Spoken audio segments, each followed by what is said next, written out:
तो अब आप ये व्याख्या करें कि क्या हम इसके बेस पर ये कह सकते हैं कि तुलसी स्त्री विरोधी दलित विरोधी व्यक्ति थे? इसकी एक व्याख्या है कि हाँ कह सकते हैं, क्योंकि तुलसीदास ने ऐसी बात कही है। और हम ना तुलसी के वकील हैं, ना हम तुलसी के विरोधियों के वकील हैं, एकदम स्पष्ट समझ लीजिए। किसी कवि की वकालत थोड़ी बहुत करनी है, हल्की फुल्की, बहुत जरा सी, लेकिन जहां किसी कवि ने गलत बोला है, आप क्यों वकालत करेंगे उसकी? आप बताएंगे कि हाँ वो कमजोर कवि है।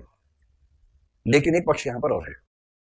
वो पक्ष ये है कि ये कथन जिस सिचुएशन का है, वो सिचुएशन ये है कि राम ने समुद्र से रास्ता मांगा, 3 दिन तक रास्ता मांगते रहे, तो बहुत विनम्रता से लक्ष्मण कहे भैया उठो, मारते कम वक्त हो। राम कहे चुप, अब प्रार्थना करेंगे, विनय करेंगे। 3 दिन तक निवेदन किया पर समुद्र माना नहीं।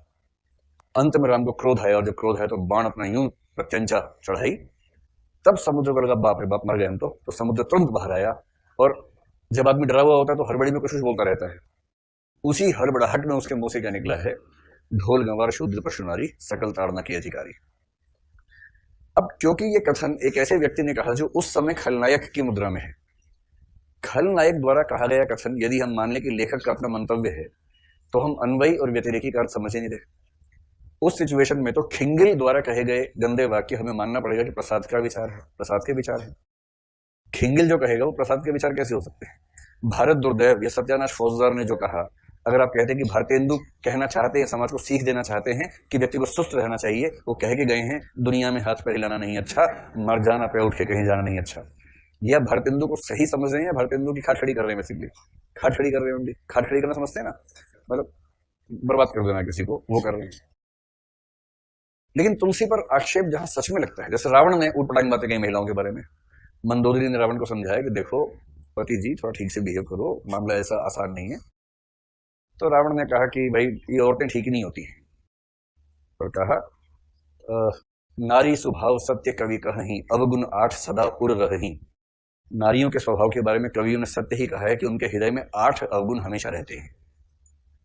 अब इसको तुलसी का वाक्य कैसे मान लो? रावण कह रहा है, तो आप तुलसी को बचा सकते हैं बार बार, किंतु एक जगह नहीं बचा सकते, क्योंकि तुलसी के राम कह रहे हैं, कोई और नहीं कह रहा है। और राम कहें तो फिर आप कैसे बचाएंगे भाई? लक्ष्मण मूर्छित है, राम मतलब क्या है, बदहवासी की हालत में है। और तब राम के मुंह से क्या निकला है? जय हो अवध कवन मोहलाई, नारी हेतु प्रिय बंधु गंवाई, बरु अपजस सहतेउ जगमाही, नारी हानि विशेष क्षति नाही। कि किस मुंह से अयोध्या जाऊंगा? पत्नी के लिए भाई को गंवा दिया, तुलना देख रहे हैं, पत्नी के लिए भाई को गंवा दिया। अब बहुत अपयश सहना होगा जगत में, नारी हानि विशेष क्षति नाही। पत्नी का नुकसान कोई खास नुकसान नहीं होता है, और मैंने पत्नी के चक्कर में भाई को गंवा दिया। कोई और नहीं कह रहा है, साक्षात भगवान राम कह रहे हैं, मर्यादा पुरुषोत्तम राम कह रहे हैं, कोई और नहीं कह रहा है। अब राम के मुंह से निकले वाक्य को कैसे ना मान ले कि तुलसी की अपनी सोच है?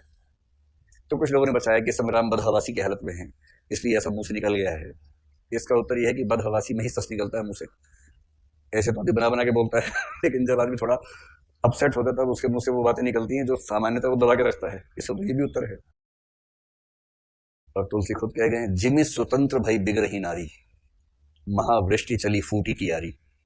जैसे बहुत बरसात में क्यारियां फूट जाती हैं, वैसे ही जैसे ही स्वतंत्र होती है औरत बिगड़ जाती है, बाबा तुलसीदास कह गए।